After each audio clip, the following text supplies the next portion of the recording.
तो नमस्ते प्रणाम स्वागत बा रउआ सबके राइटर केपी राज के चैनल पर। और सब बताइए आप सब कैसन बानी।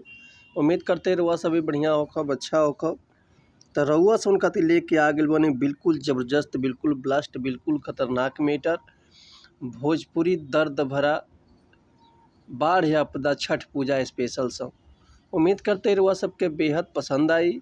अगर एकरा के रउआ बढ़िया म्यूजिक बनवा के बढ़िया से दिल से गायकी कही तनी तो 100% बाकी छठ पूजा में गाना और ब्लास्ट जरूर करी। लेकिन इससे पहले रुआ समझ से एगो बात कहल चाहब कि अगर रुआ गायकी में इंटरेस्ट बा आ गायकी कल चाहतनी, गायकी में कदम रखले बानी, गायकी रुआ के पसंद बा और रुआ के बढ़िया मीटर नहीं मिलत, बढ़िया गाना नहीं मिलत, बढ़िया से तुकबंदी नहीं मिलत, तो बढ़िया रुआ सब उनके म्यूजिक नहीं मिलत, तो रुआ अगर हमारा चैनल पर आ गई बनी तो रुआ सबन के निराश भइले के जरूरत नहीं है। काहे से कि रुआ सबन खातिर हम हर एक प्रकार के सॉन्ग लिखिले, हिंदी में होके चाहे भोजपुरी में होके, चाहे नया होके चाहे पुराना होके, चाहे ट्रैक पर होके, चाहे वो अपना मनपसंद के कोनो भी मैटर लिखवा सकीले, चाहे म्यूजिक बनवा सकीले, वो बिल्कुल उसी चार्ज पर।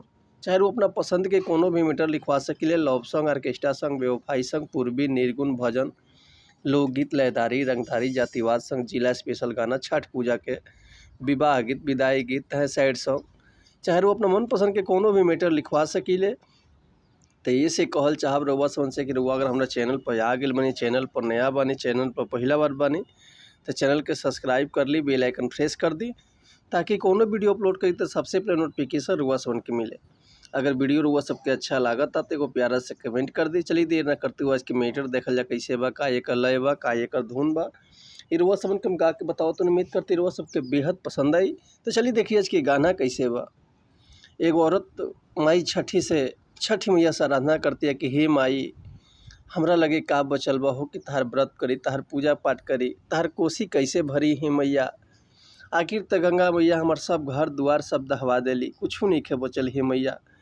देखी कैसे कहती है कि कैसे भरब कोसी, कैसे करब त्योहारवा, कि कैसे भरब कोसी, कैसे करब त्योहारवा, डूबी गइल बाढ़ में मैया घरवा दुआरवा, कि कैसे करब कोसी, कैसे करब त्योहारवा, डूबी गइल बाढ़ में मैया घरवा दुआरवा, कैसे लाई बुडाला दौरा फल फल हरावा, कि कैसे लाई बुडाला दौरा फल फल हरावा, डूबी गइल बाढ़ में मैया घरवा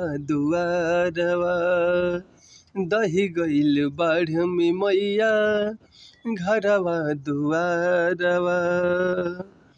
तो उम्मीद करते हैं मीटर हुआ सबके बेहद पसंद आयल हुई।